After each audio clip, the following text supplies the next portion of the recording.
Okay, let's get the recording on. So it's a bit of an open discussion today about outsourcing.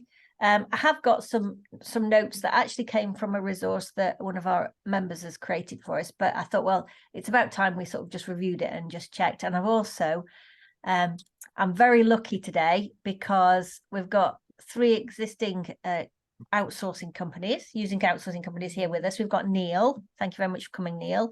We've got Lynn. Thank you very much, Lynn. And in a little while, we'll have Susan. So she's going to join us as well. Very different ways of using outsourcing, very different experiences. So I thought this is a great time for you to pick the brains and to perhaps try and work out what your concerns are or whatever else there is that we might need to address. So I thought we'd look at that first. Before we start, I think let's just look at some of the basic stuff. So pros and cons. So I think most people think, well, hopefully, one of the pros is it frees some of our time up. That would be great, wouldn't it?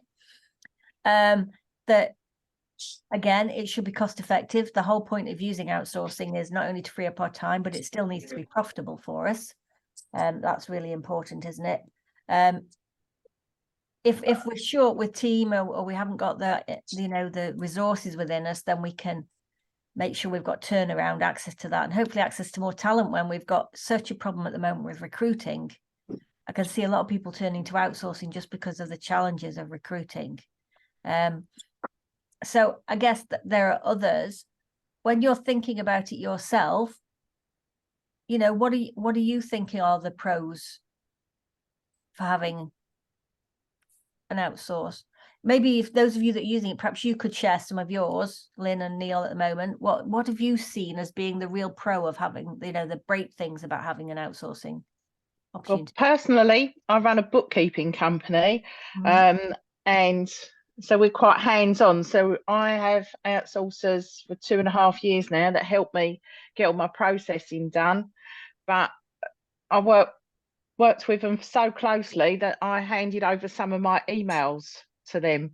So they request records from the clients, they respond to requests for information and send it to the right auto entry and things like that to help me. So they've actually given me a much better work-life balance, and client retention levels are good, because before I was dropping too many balls, trying to handle too much work on my own. So they've actually, helped me manage everything so much better that, the workload is more manageable. I'm getting a better work-life balance, and the client base is like maintaining and, loyal. Plus, they're affordable. Okay, so I don't know what people are thinking about what Lynn's just said, but my first initial thought was handing over emails. That's a big thing, isn't it? To have them have direct conversations with your client. How has that gone for you, and how have you managed that? So I selected certain clients that they could correspond with. A handful of them I introduced as Jay, like one of the team that helped me. I introduced him and said, like, Jay's going to be using my email some of the time to help me get information, and they were all right with that. And others that I haven't made that introduction for, they just reply using my templates as if they're me. There's certain criteria that I've documented for them, who they can communicate with, what they can ask for, and any replies that they get that don't come within their remit, they refer them back to me anyway, so I can take over. Okay, fantastic. It's mostly just record collection and making sure that the queries, like we send out the uncoded items list from Xero and query, reconciliation report queries, so we send those out. So they help me make progress with my job by doing that for me. That's fantastic, because that's where we waste a huge amount of time, don't we? Yes, definitely. Okay. So what about you, Neil? What have you felt have been the big pros for having outsourcing? So for me personally, it's been about having like a team member that I wasn't able to recruit internally. So this has allowed me to have resources and access to good quality people to to handle the workload. So that's been a really big part for me. And the benefits, a bit like how Lynn said, is you get a much better work-life balance because obviously you've got someone else doing the work, which you're not having to do. Secondly, the client retention, because once you get into a flow with the outsourcing and you're giving them regular work's coming back and work is getting done rather than being backlogged, because otherwise you tend to jump on what's urgent first. And things sometimes get left on the back burner, but this way work is just constantly getting processed. So those have been the main benefits for me. Okay. So I guess, how did you start this? Because I think one of the things that people don't really think about is they sort of think outsourcing, hooray, you can get rid of all this stuff. But how did you work out what you should be outsourcing and what you shouldn't be outsourcing? To be fair, I came to one of your Thursday meetings a few years ago where outsourcing was a discussion. And at that point, it triggered something that suggested that I should try it. So I did a little bit of research through LinkedIn and things like that and made some contacts.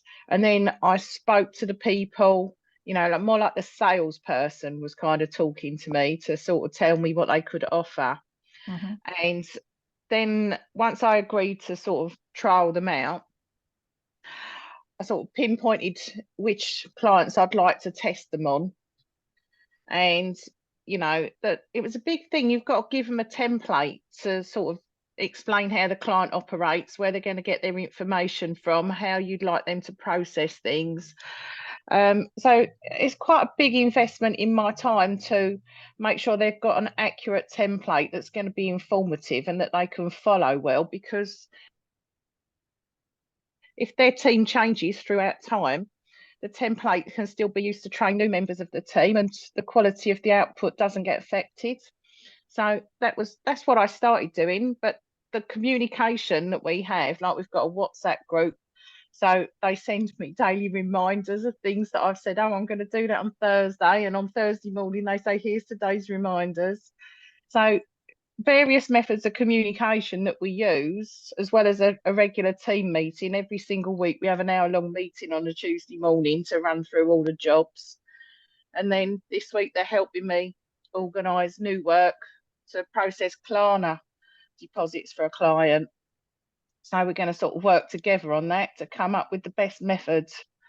But definitely.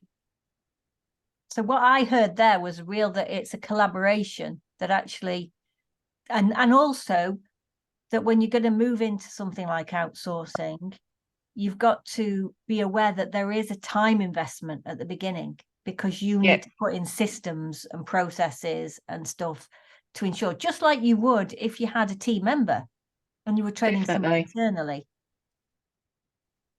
Yep, definitely. But it's been, we use the same template and update it for new clients, and the benefit of adding videos and pictures to things is quite, informative. So I don't get a lot of problems with my outsourcers, but then I know that I'll quite happily allocate sort of 3 or 4 hours to giving them a really good template and running through it with them to make sure like we minimise problems from the beginning. That's great. Yeah, and that's the key. I think to have a successful outsourcing with anything, whether it's bookkeeping, payroll, accounts production. I also outsource our telephone answering as well.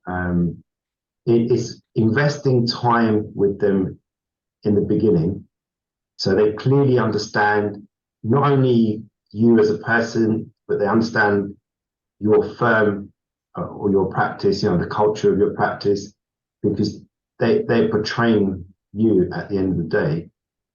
And you also go through and give them templates of what you expect. And being accountants, we're good at doing that. It comes naturally for us. It's not fun, but we could comfortably do a schedule showing what steps to take at each step, and initially also be prepared to invest time giving them feedback, because the more feedback you can give them, the better that they'll take it on, or a good outsourcing company will take it on and improve what they're doing, and also listen to what their feedback, because sometimes things may work for us, but it may not be quite clear for them. So just listening to them as well, giving them the opportunity to add value as well. I completely agree. Thank you. That's really good, because I think that's a really good point there, isn't it? About, again, it's not a case of abdication. We're not just dumping it. There is a proper delegation process, and part of that is feedback. It is about not expecting them to be perfect straight away, but giving them the feedback and training them and knowing that. So I guess that's the other thing. So what have you done as far as the fact that perhaps your role has changed? Because obviously if you're outsourcing the work, that means that internally, I mean, obviously there's just, again, it depends, I guess, on the size of the team, but the work then is reviewing, isn't it? The work then is reviewing and looking for the added value and the things that we can do to help the client. So how are you managing that? Because, for example, you could have gone from just you producing a set of accounts and it all being on your time frame to now you've got 3 people producing sets of accounts for you. How are you planning that for your own work time? So I could break it down as following. First of all, you've got to remember you are still managing someone. So there is a human being who's processing that, and they could have a different understanding of something from yourself. So there's an element of still allocating time to review. I think you put it in a good way. So review the work that comes back. But because the outsourcing frees up so much time, because you're not physically now processing information, you're not physically preparing it. You're left, or the end result is a very good quality set of, let's say, accounts, which once you reviewed and you find out, you're now sitting down with the client and having the client meeting, and then you're really starting to now have more time to add value. So you can start, depending on what other things you would like to incorporate with that client, you can start talking about other things. So to put that into perspective, I have some clients who just want compliance services, and for them to get a tax return or a set of accounts done in good time and have the assurance that it's done properly, checked and reviewed by myself, so it's all very compliant, etc. They're happy, they're happy to pay a good fee to have that assurance and that work done in good time. Whereas other clients who want additional help, you've now got the time to offer them that additional help. So that's what's happening to me. It's given me a lot of more time to do the type of work that I would really like to do. Welcome, Susan. I've just seen you joined us. Thank you for coming. So Susan also uses an outsourcing company, and had a few ups and downs, I guess, is is the comment I've had of it. We've just really talked about what have been the pros, the positive sides of having outsourcing, and I guess what have been the positives for you, Susan? Yeah, I just caught the tail end of Neil. Sorry, I've logged on late. We've just come back from a 3-week holiday. So with Emma's careful planning, everyone's eyebrows are raised. It's the longest holiday we've had for a very long time, and there were no major dramas. Everything's fine. With Emma's careful planning, and we had a new member of staff, and that new member of staff he had his baby arrived early, so he had paternity leave as well. But it's all good. So yeah, no, it's my first day back, so apologies I logged on late. Yeah, I mean, exactly what Neil was saying, the positives are it's invaluable for our practice, and we use 4 different firms because I like to spread the risk, but also because they have different areas of specialism. And it also allows you to have a backup. You can chop and change between the different firms, because all the firms we use are in India. They're subject to, I think we just wanted backup. We just thought if we have all firms in Delhi, or one firm in Delhi, and if there's there's a power outage, or there's a cyclone, or a natural disaster, we've got a backup somewhere else in the country. And sometimes there is, they have internet outages and that type of thing. But quality of work is so much better. And it's really to echo, I think, what Neil said, is that because the compliance side is done for you in a timely fashion, and the window, I don't know if what the other practitioners, what you're all finding is expectation from clients is, the turnaround time. They think things are instant. We've had today, the 31st of July year end, and the client saying, when are my accounts ready? That was yesterday. And Jazz wrote back and said, well, actually, the 31st we haven't actually reached midnight on the 31st of July. So there may be more transactions. It's impossible for your accounts to be done straight away. But to manage his expectations, we should very easily be able to have a set of accounts for him by the end of the month. His VAT quarter end is also 31st of July. So once that's done, he's super urgent about investors getting involved. But that's all possible. And if I rewind back, we've been using outsourced companies now for about 4.5 years. And if I rewind back to our world prior to outsourcing, that would have just been completely impossible. It just not possible at all. Whereas we're comfortably saying, yeah, no problem. By the end of the month, I know 3 weeks is very, very achievable. By the end of the month, that just gives us an extra week window if things have to go back for amends, or if there's anything else that we can think of that needs adjusting. So then it does free up your time to give more back in terms of added value. The quality of your review, as I think Neil was saying, is so much better because you're not in the detail. You're able to stand back and look at the numbers and make sure that you're able to actually think a bit more creatively about your client, think about what they're doing, what challenges they've got, where their industry is going, any other ideas. So overall, it's just a much more satisfying job for us as accountants, and it takes the pressure off. It's not all plain sailing. We have had, and you do have to work at it. And I think what a lot of practitioners, probably the mistake that they made, because we've referred colleagues and friends and other local practitioners to various outsourced companies, and things haven't gone well for them. And I think what a lot of practitioners feel is that the point at which they decide to outsource is usually, it was certainly for us, we were at an all-time low.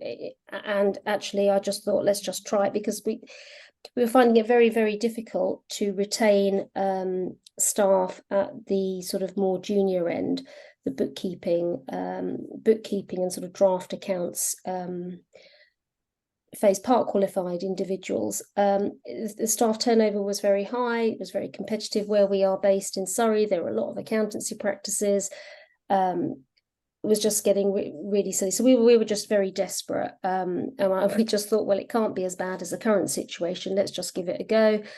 hopefully it will work, but it really can't be as bad as the situation we're in.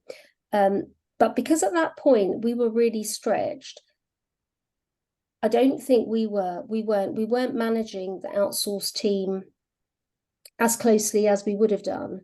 So I think you've got to for it to be a success, you've got to have the mindset that this individual who's working for you is, although they're part of an outsource outfit and they have a manager and they have their own internal quality control, if you view them as part of your team and you're reviewing the work in a timely fashion and you're getting back to them with feedback, because they want to know how to improve their work as well, and you take the view it's like a new member of staff joining your team, because it's not magic, it's not wizardry. They're also new to your clients and your way of working, and each practitioner will have a slightly different way of working. So we we use 365 SharePoint. We like our files organized in a certain way. That's what we like. You will all have different working practices, and that individual who's working for you, technically they might be sort of 80-90% there. But what they won't have is the way that your practice is run and how you like your files, how you like the backup, say, for example, for your journals, or how you like your file structure to work.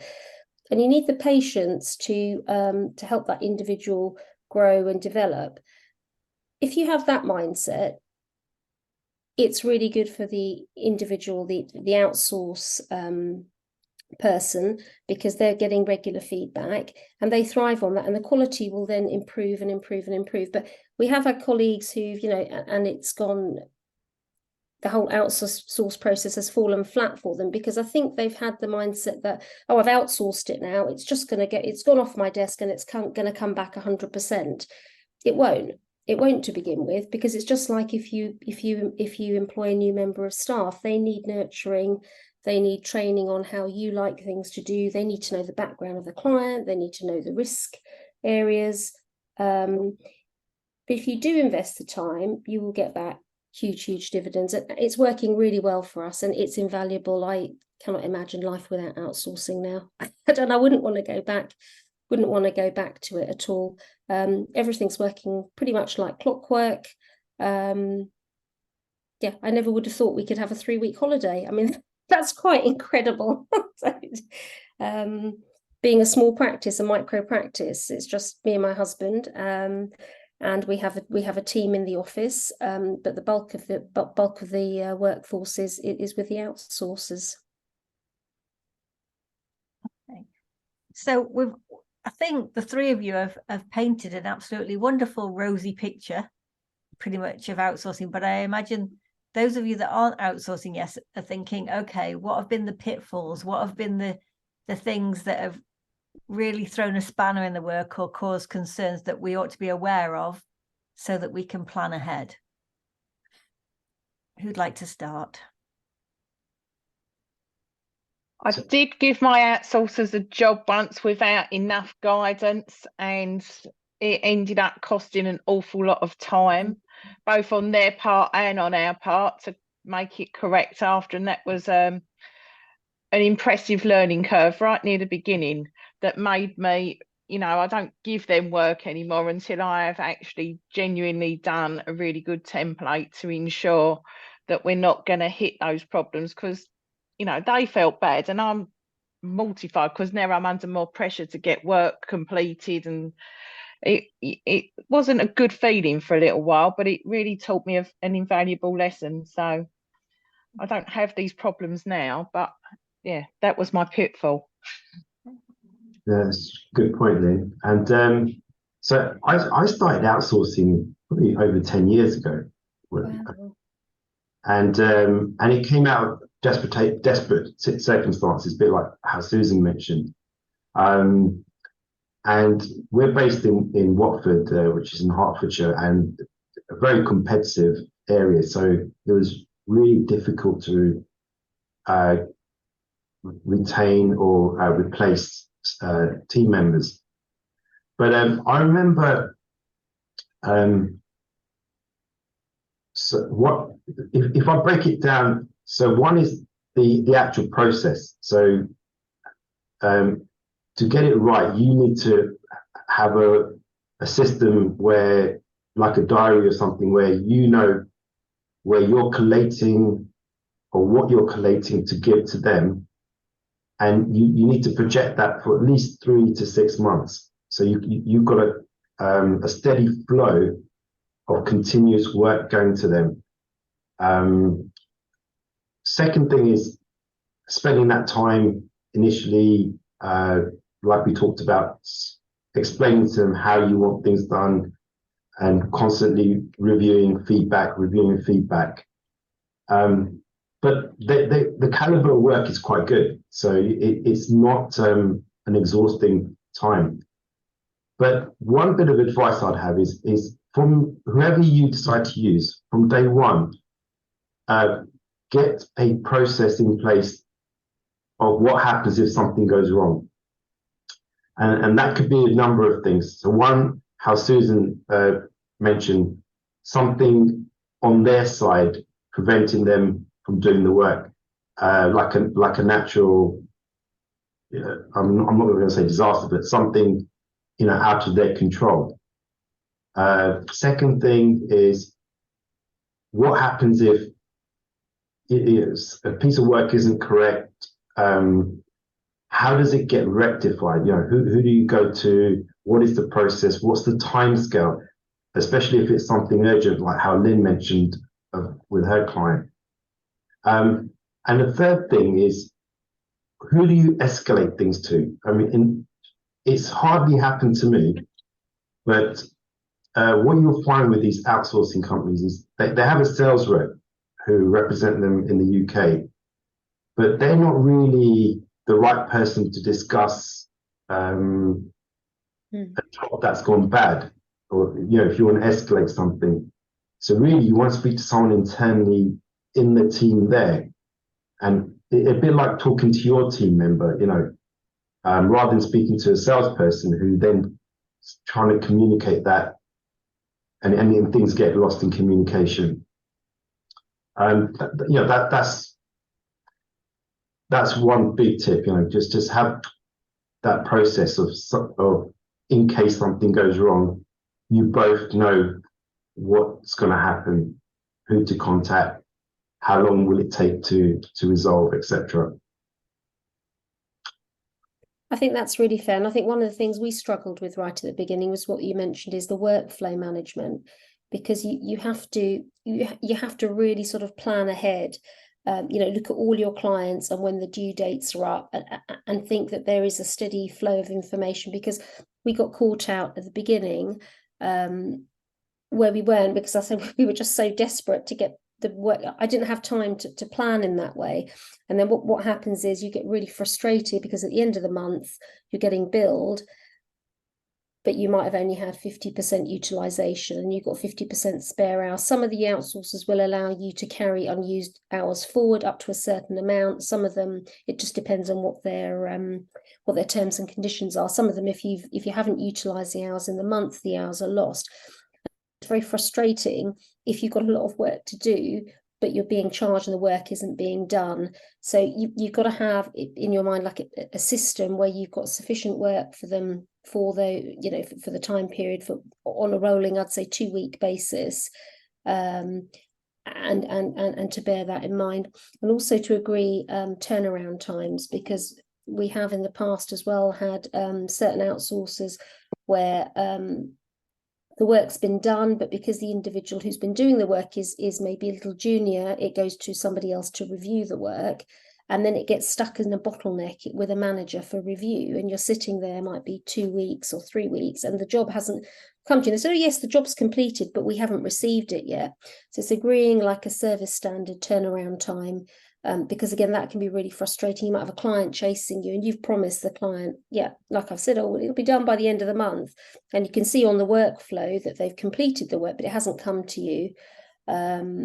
So that's really, really important. And they will all work differently, but I think at the outset, if you have those things agreed, that would save a lot of time. And I think budgeted hours as well is an important thing to think about, but bearing in mind it will be the first year that the individual's doing the job.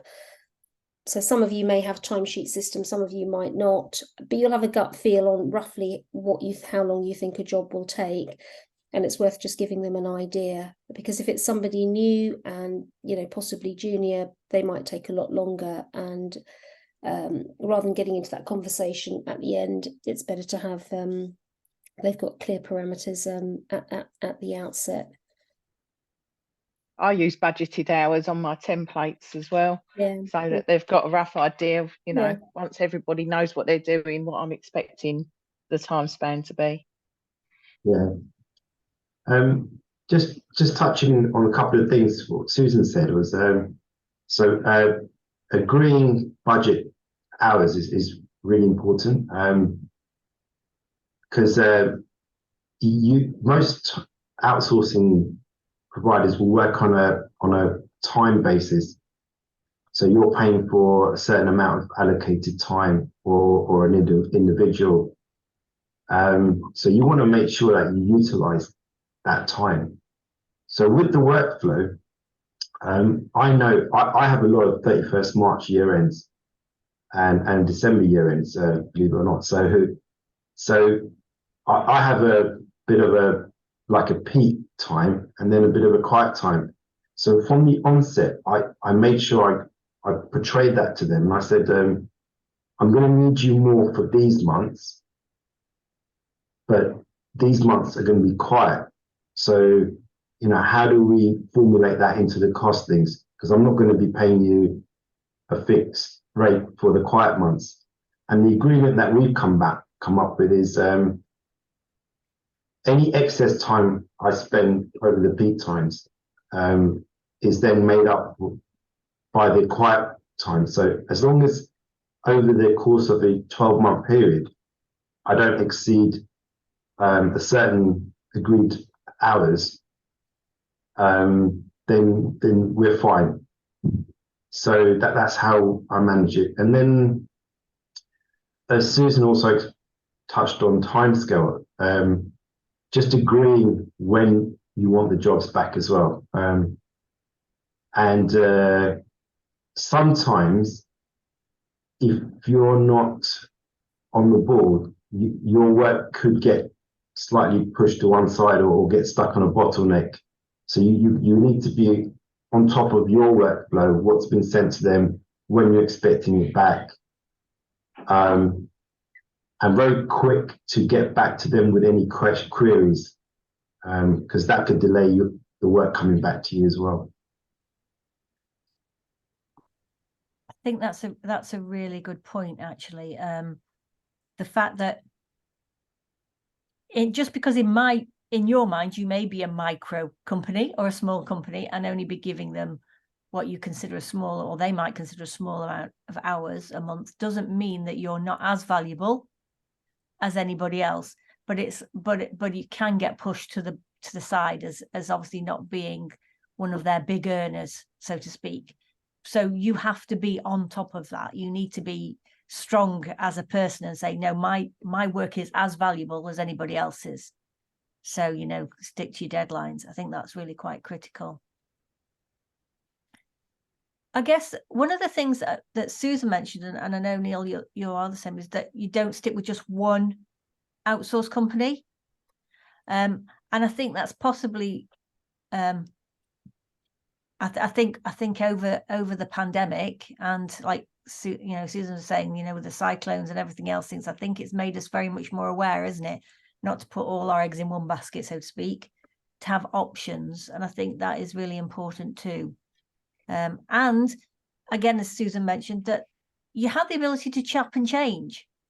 You are buying time off them and a service, a skill, and there's no reason why, you can't use somebody with a better skill, somebody you find that's much stronger in other areas.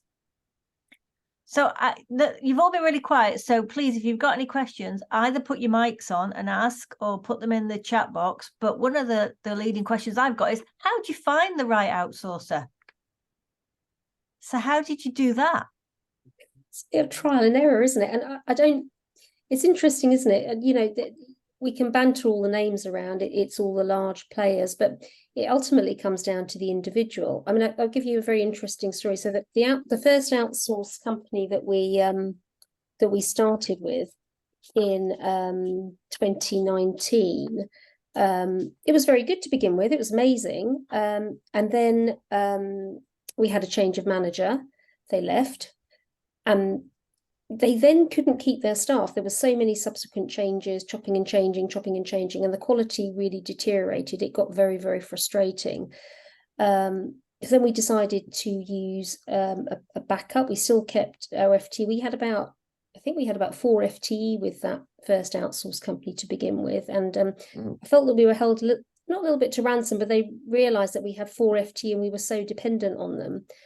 So then we tried another outsourced company, which was so much better for a while, and then things changed there. But it's just like having a member of staff. You know, if you have a staff change, that's what you're going to encounter.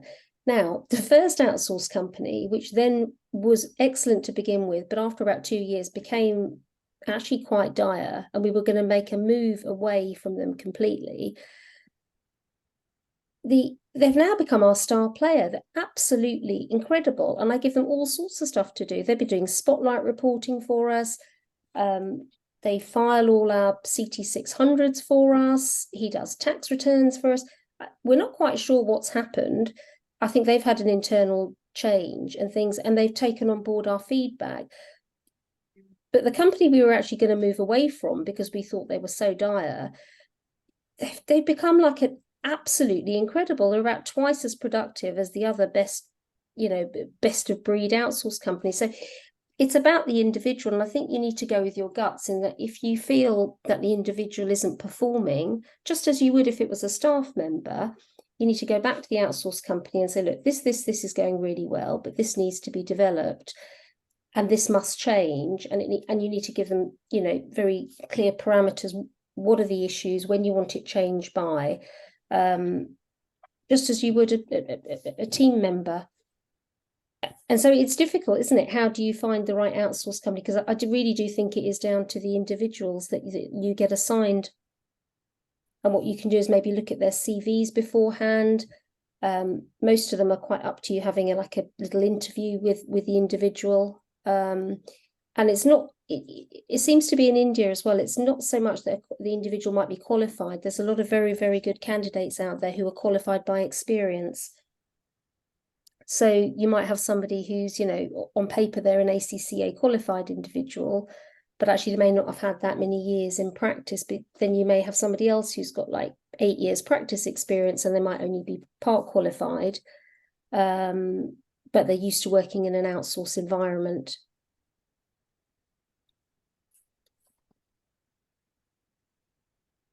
So I've actually maintained the same outsourcing company that we originally started with,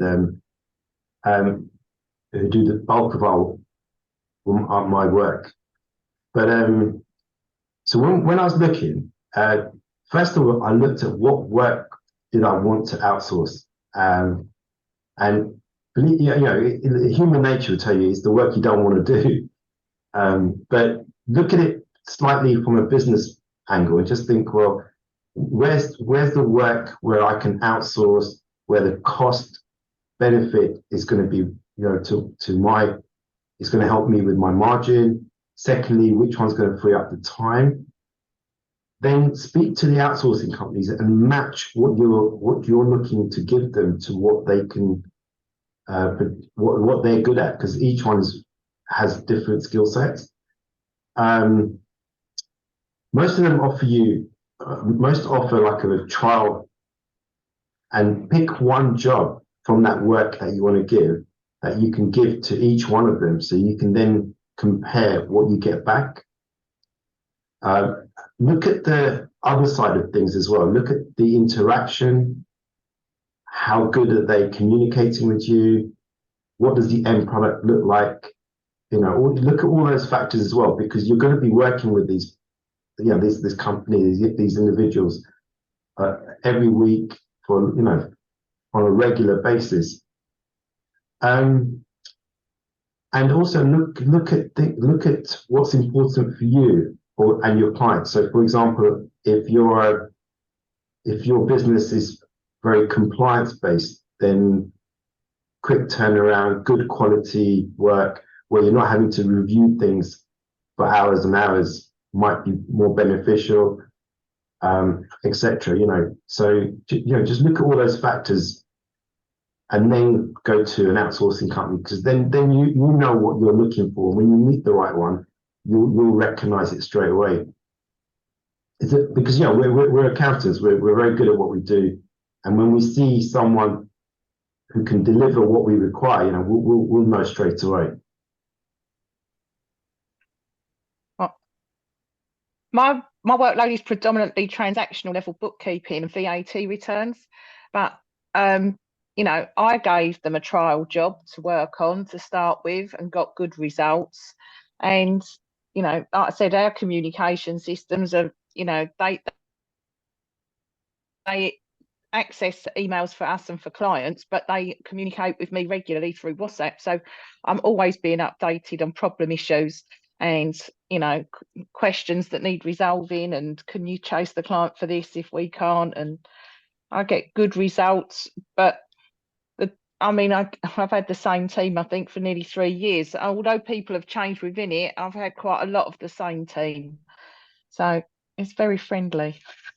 How did you find them, Lynn? How did you find them in the first place?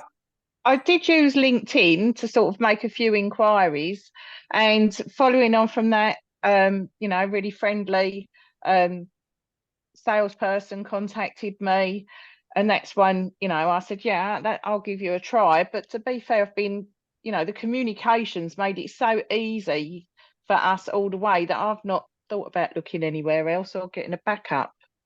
That's kind of a little thought I've had today. You've been lucky. You've been lucky. We use Teams, and we do like a daily check-in with everyone. And that the reason the daily check-in came was because of the bottlenecks on accounts, because we'd have so many jobs allocated, and I didn't know what state or what how long it would take to complete each job. So we have a system of a daily check-in, and we all do it by Teams, and there's quite a lot of banter that goes on the Teams. It's actually quite good, it's quite good fun. But I think regular contact is really, really important. Definitely. I don't have Teams or WhatsApp with them. It's all on email, but okay.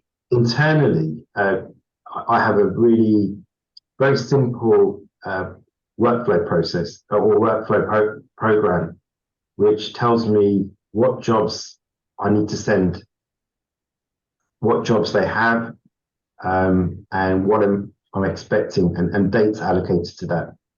So I've got clients, so whereas before, sometimes I'd wait for the clients to bring the work in and then start the job. Now I'm constantly getting the work in well in good time, because I know I can allocate it. But just having that internal document has allowed me to keep control of what's gone out, what's going to go out, where it is, and when it's coming back. A couple of things I just picked up from that, really. First of all, Neil, fantastic idea to send the same set of accounts to multiple different companies, because that way you can compare like for like. The challenge is often we send out different sets because we think, well, we'll try 4 different companies and we'll get 4 sets of accounts done. Win-win. But actually that can sometimes defeat the object because the amount of time that's involved. Sorry to butt in there, but also I sent a copy of accounts that I'd done myself as well. So not something that I hadn't done. So right, that's a really good idea too. Yeah, because then you know the quality you expect, whether it's going to be met. Yeah. And the second thing I was thinking about was just this. It seems to me it is all about the communication, but the management stuff and training your clients. A lot of it seems to be that the communication is not only with the outsourcer, but training the clients to bring in the records to fit with your work plan. And so that's really good. I'm sure people have got questions, but I'm not seeing anything. And It's please, just us please talking. ask questions. It's really, really important. I did want to just, again, while we've got time, Susan, I wanted you to talk about how you've actually delegated the management of the outsourcing team. I mean, that's another big leap of faith, isn't it? Yeah, we're getting there. Rupesh has logged on, so he's our new senior manager. So he's we're going through the ropes of delegating the workflow management. Ours is a little bit complicated because we use multiple firms. So for accounts, bookkeeping, VAT, and CT 600s, we use 3 firms. I use another firm for audit work, and I use another firm. We have a lot of charities, and we do a lot of independent examinations. We've got about 40, so I use another firm to do just charity IEs. So those 2 are on me for managing workflow. But Rupesh is getting used to. He's hiding. He's getting used to managing the 3 outsourcers. And what we've done is we have a standard, bit like what Neil was saying, we have a workflow sort of sheet where we know the jobs we've assigned, we know the status, it's got budgeted hours on it, it's got the date that they received the information, and then they log their queries on there. And it's in a standard format because the brain works well if you're looking at the same document 3 times, otherwise we'll all go a bit loopy. And they populate, hello Rupesh. We are and then they check in every day. So what they do is we allocate the jobs to them. They'll do a suggested plan for the day and a plan for the week, but we know if a client is shouting loudly, or if they're going through, I don't know, they've got investors or funding, or they want to sell their business, or there's some other sort of drama, urgency, we might need to reshuffle the workflow. And so they do their suggested priority, and then we say that's great, but actually the job that's number 3 on your workflow and you're planning to do on Wednesday, can I have it by end of day Monday because of X, Y, and Z? So it just allows us to reshuffle priority, because they don't know what's happening in the office and what telephone calls and what the client urgencies are. They don't know what's in our head, and unless we communicate to them, they're not going to know that. And that works really well, because it's unfair if then, something that then becomes stressful for them. We're making demands for things to be turned around at short notice. Whereas if we know in advance what the reprioritization is, it makes it a lot easier. And we do that every day, and we found that's what works really well. It might just be that they send a quick email and we might just say, yep, fine, that's great.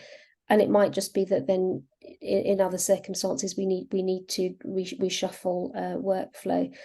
And the advantage of having the 3 is I've got a job that's come in today, which is a very large job, and the outsourced company that I thought I had in mind to do that job, she's busy with something else which is urgent. But I have another outsourced company who've done the same job for 2 years running, and I know that they can do it as a backup. And it's a big job, it'll take them about 40 hours to do. But one of them is running out of work to do, and the other one has got too much work to do. So you have to do a little bit of shuffling around in order to make sure that the hours are utilised fairly. Come on, guys, you've got 10 minutes left. What are your burning questions, or what are your experiences if you've been using them? I have a question, actually. So Sue, you mentioned that you use outsourcing companies over in India. So do you find that there's any kind of restrictions in terms of the time difference? Because I know it's not a huge time difference, but is it about 4 hours or something? Do they kind of work towards your hours or UK time? So they all work a little bit differently. Usually they tend to work sort of UK hours. Some of the other sort of smaller outsource outfits they'll just start a little bit earlier. You start getting emails at 6 o'clock in the morning, and then they'll log off by about 3-4 o'clock. But often it works really well, because if you have something urgent that's come in, say it's come in like towards the end of the day, or it might have come in during the day, but I've been really busy and I've not had time to look at it until the end of the day, which is when I've cleared out my emails. So it's 5 o'clock, I've looked at it, but it's something really urgent and I've only got 2 or 3 days to turn it around. It works really well because I can send it over to the outsource team at say 5 or 6 o'clock. And then if they start, and if I say, can you start working on it first thing, I've got that time difference advantage. So they might, so one of the firms that she starts working at 6:30 in the morning. So by about midday, she's had a full six hours work, and she can send me a first draft in which I can make comments. So it actually works really well. But most of them, to answer your question, most of them tend to work UK hours.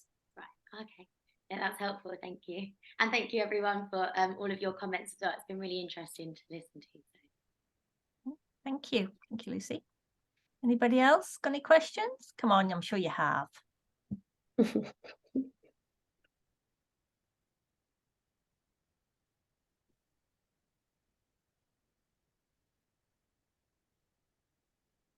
Okay, no? Anybody got any other final comments? Anything that sort of thing that the final gem that they would like to share?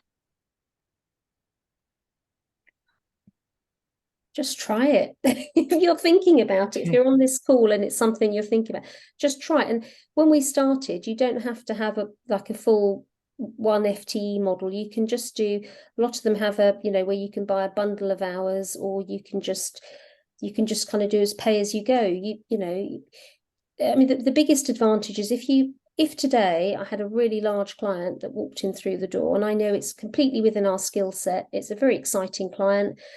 There's lots of opportunity to do advisory work, but there's a lot of compliance work.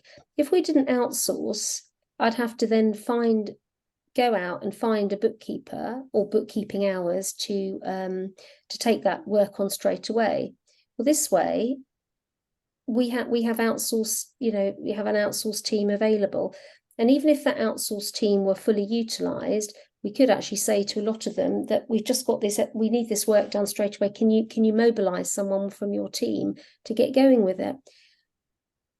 And in the past, pre-outsourcing, we lost so many really, really good opportunities because I knew we wouldn't have been able to service the client.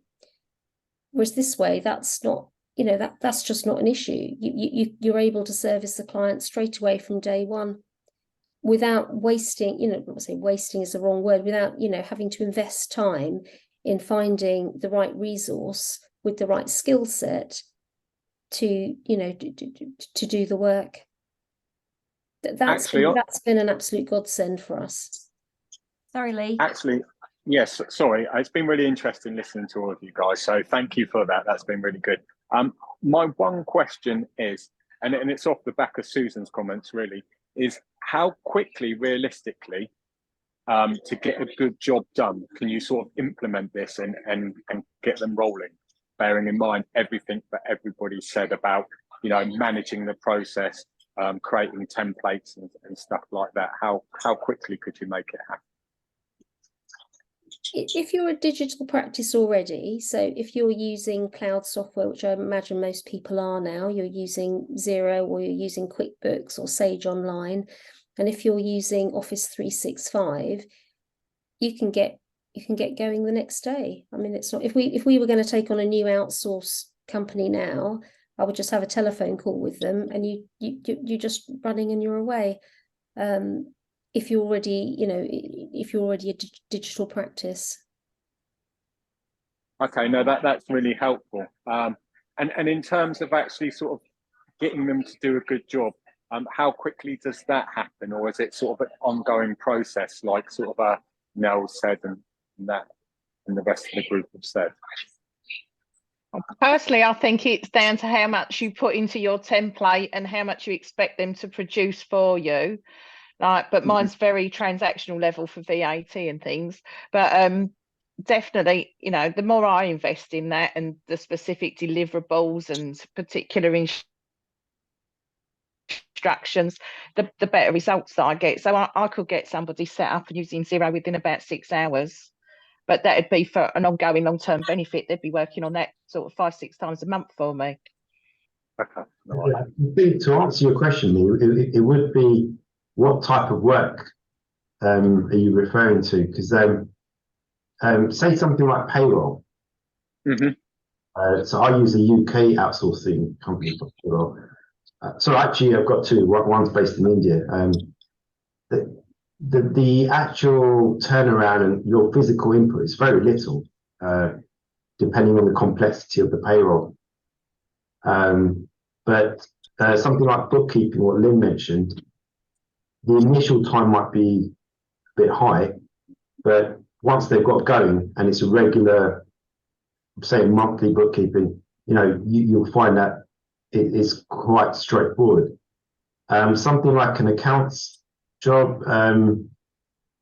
depending on how much time you put in initially, you may need about an hour or a bit, but they could turn around an accounts job, within the week. So you send it on Monday, you're sitting down with the client on Friday. Ours is even quicker, and it depends on, once you've got that relationship going with your outsourced team member, they understand the way that you provide the information. They get to know how you like it laid out. So I was saying our star performer at the moment, which was the outsourced firm that was really good and then went really dire.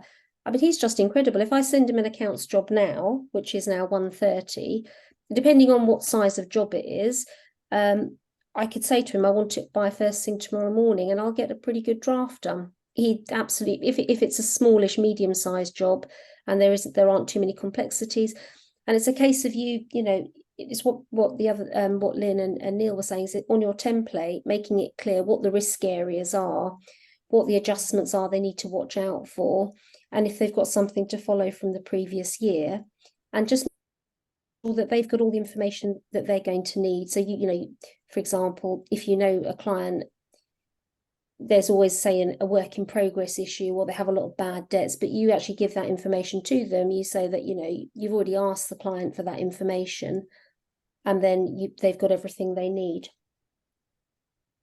to complete the job. Okay, no, that's excellent. That's really good. Thank you for providing that information. Yeah, that's really useful.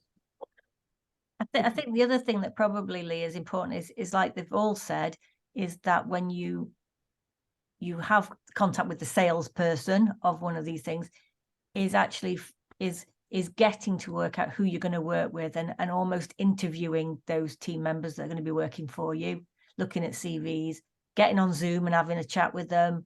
It's just like you would with any other team member. It's do they fit right for you as well, because that makes the communication so much easier. Anybody else got any other comments?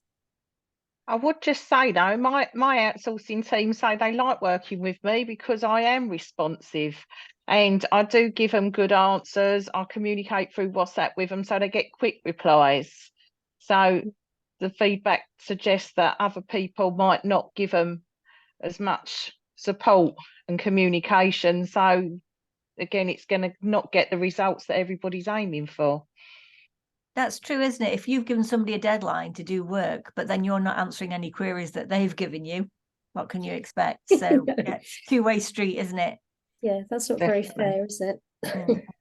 Thank you so much for your time. Thank you especially to Neil and Lynn and Susan for all their knowledge and advice and information, because it's so lovely to hear from other people, rather than having me talk at you all day. So thank you very much. I do appreciate you coming, and thank you all for attending, and have a wonderful day. Thank you. Thanks, Thank you. Thank you. Bye-bye. Bye.